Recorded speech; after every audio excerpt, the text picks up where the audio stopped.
Alors Géraud, est-ce que tu te souviens, est-ce que tu peux me dire le prénom de ton premier amoureux ou amoureuse?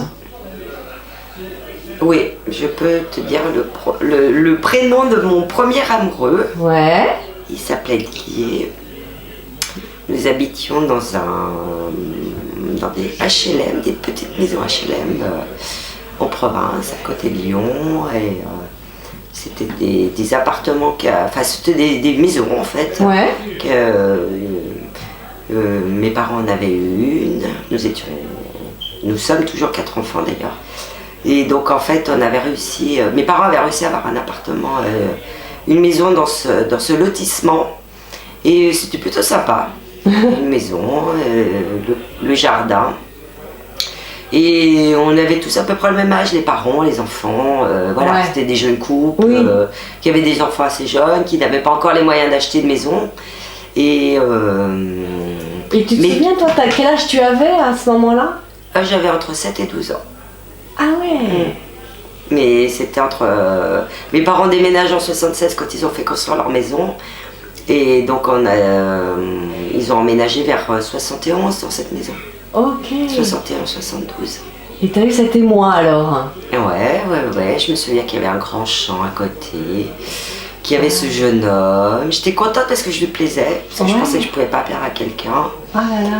Et on avait le même âge en fait. C'était des enfants. C'est même pas des jeunes adolescents. C'est entre 7 et 12 ans. C'était des enfants. Mais c'était plutôt une époque assez rigolote, parce qu'on était tous mêlés en fait, voilà, des Français, il y avait des Espagnols, c'est quand même les années 70, c'est-à-dire qu'il y avait quand même la fin de... Franco n'était pas encore mort, il y avait Salazar, le Portugal, c'était encore Salazar, voilà. Donc il y avait cette mixité, ces gens qui étaient là parce qu'ils avaient fui... les républiques, enfin la guerre d'Espagne et puis Franco, le franquisme, le Salazar pour les... Et c'est des gens qui voulaient vivre. Ouais, c'est ça. Mais profiter, travailler tout simplement puis élever leurs enfants dans de bonnes conditions quoi. C'est même pas... En fait finalement les migrants c'est pas très compliqué, hein, c'est pas dans... il y a quelques personnes qui partent pour des raisons politiques, des opposants, mais souvent les gens, la majorité, ce sont juste des gens qui veulent vivre et puis travailler, puis élever leurs enfants. C'est pas, ce sont pas des même s'ils existent bien sûr, des gens qui ont une très grosse situation et qui fuient parce qu'ils sont exposés. Mais donc c'est des familles moyennes comme nous, on était, c'est-à-dire ni très riches, ni très pauvres. On était quand même dans un logement social, mes parents n'avaient pas beaucoup d'argent, mais ils travaillaient tous les deux. Donc voilà, on manquait de rien. C'est-à-dire qu'on mangeait, on allait à l'école, on jouait, on avait des copains.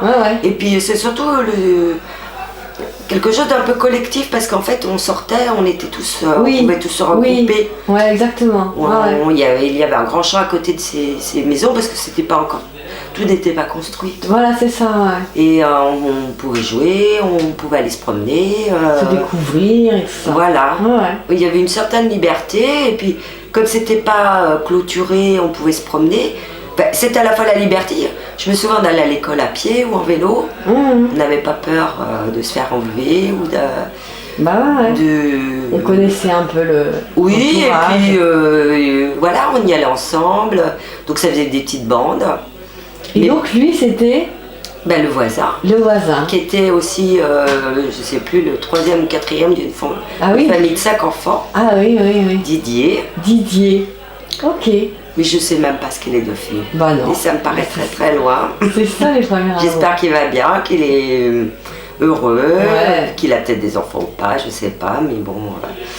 Non, mais c'est plutôt, en fait c'est même pas tellement le premier amour aujourd'hui, ou le premier flirt, ou le premier... C'est plutôt une ambiance un peu de bande, où on est ensemble, on découvre et puis globalement on n'avait pas de problème quoi. D'accord. On n'avait pas ni à être ensemble, ni à ne pas être ensemble, ni de classe sociale ou de... On cohabitait. Voilà. Ok. Bon, bah merci Véro, merci. Je t'en prie.